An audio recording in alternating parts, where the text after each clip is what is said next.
Thank you. First, I'd like to acknowledge the Coast Salish First Nations, the Tsleil-Waututh, the Musqueam, and the Squamish, on whose unceded territory we're having this meeting. I think, as Dave Dewart suggested, this is a very important point that we should be making, that we are on stolen land. Yeah. My name is Sid Tan, and I'm a 35-plus year resident of Vancouver. Post-Expo, I lived in a single-room occupancy off and on for 10 years. I've managed to get stable housing. I'm a renter, and I very much appreciate being a Canadian and being part of the political process, something that was not always available to my family. And maybe this is what I want to talk about. But first, I think it's really important to understand that I am a disenfranchised member of the Downtown Neighborhood Council. I am a founding director of the Downtown Eastside Neighborhood Council. And yet, in the past 8 to 10 months, there has been no engagement. And in fact, I've been told that I'm no longer a member. So as you go through this lap process, I believe that councillors and the mayor should actually take a look at what has happened at the Downtown Eastside Neighborhood Council. I think this would be very important to look at the process that we are engaged in, because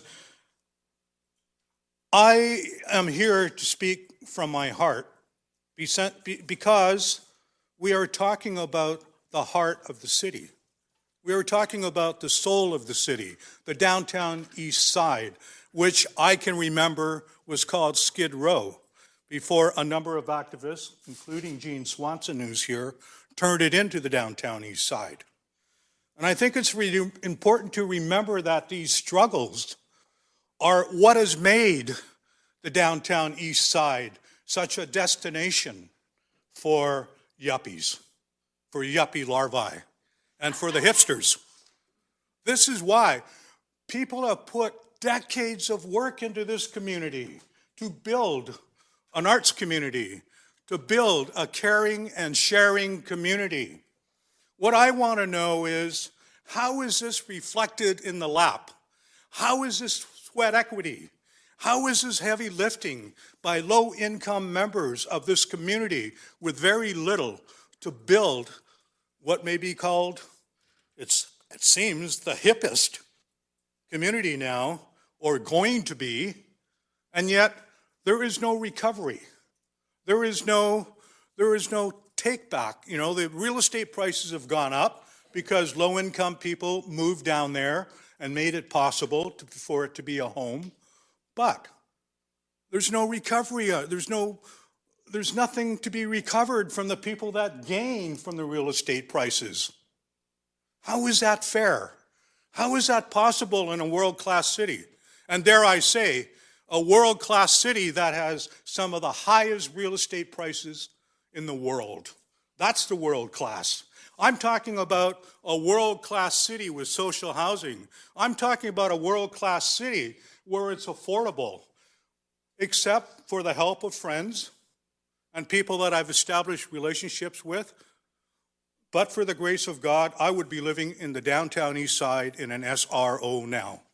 This is why I put the time and effort into helping the low-income community. I am low income, so why wouldn't I do that? And this is the thing that you have to ask yourself. When you become world class, does that mean you exclude low income people? Because I've gone through a lot of this stuff, the 60-40, all these numbers, all these things. You know, honestly, I can't make sense out of them. And I know I'm not the smartest knife. I know I'm not the sharpest knife.